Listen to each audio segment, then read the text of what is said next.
todos estos conceptos, para resumir básicamente cómo podemos ver expresado todas estas vías de señalización a través de la clínica. Entonces quise traerles a colación un caso clínico de un paciente con síndrome de Gorlin-Goltz. El síndrome de Gorlin-Goltz es una haploinsuficiencia en la cual hay una mutación de PTCH, que es un gen supresor tumoral, como lo habíamos explicado anteriormente. Entonces, ¿qué pasa en estos pacientes? Como hay una mutación del gen supresor tumoral PTCH, la proteína que codifica el gen va a estar mutada. Como va a estar mutada, como les había explicado en la vía de señalización, va a simular la unión de HHUD a la proteína, ¿cierto? Y lo que hace es que esa unión que frena el bloqueo de la señalización a través del núcleo no se dé. De manera que si no hay esa fusión del patch con smoothness, pues la vía de señalización va a permanecer abierta. Y esto va a dar paso a que se dé esa gran transmisión de señales y una retroalimentación negativa. Y eso lo que induce es a la carcinogénesis. Entonces, este tipo de paciente va a tener el desarrollo de múltiples cánceres de pieles.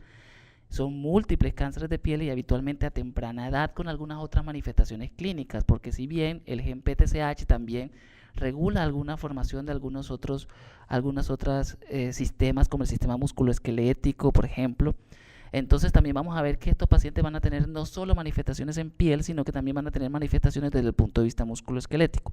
Entonces quise traerle el caso, es un caso de una paciente femenina de 32 años que consultó a nuestro instituto por un cuadro de más o menos un año de evolución de aparición de múltiples lunares, como ella le llamaba. Estos lunares consistían básicamente en neoformaciones múltiples en rostro y en pecho, caracterizadas por neoformaciones tipo pápulas o placas que eran de color gris perlado, de bordes regulares, bien definidos, y algunas podrían estar ulceradas. Ante la evidencia de este tipo de lesiones clínicamente podremos observar en esta diapositiva que la lesión es muy compatible. Si vemos, es una lesión ulcerada de un borde perlado, gris perlado, de bordes regulares, bien definidas sobre la frente, y estas lesiones son muy claramente subjetivas de un carcinoma de células basales de tipo pigmentado o ulcerado.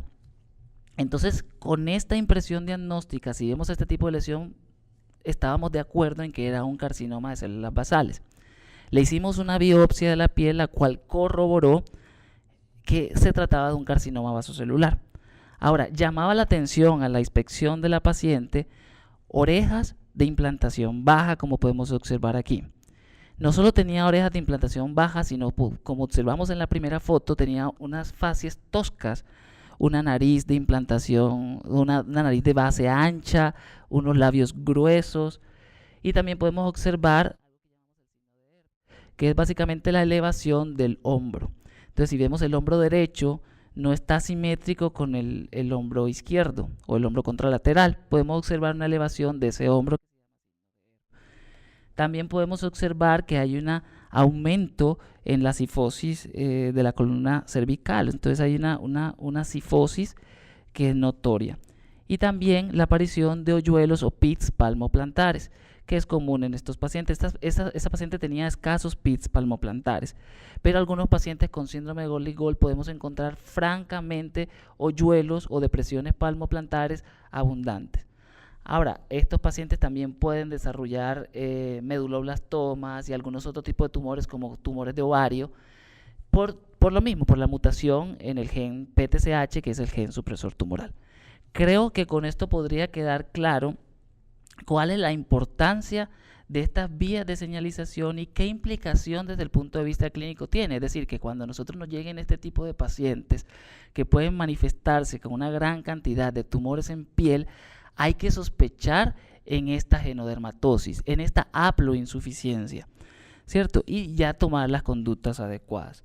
Ahora, solo para finalizar, quería mostrarle que, como si bien la había explicado, esta vía es común no solamente a la piel, sino a algunos otros sistemas como el sistema óseo, el sistema musculoesquelético, el ovario.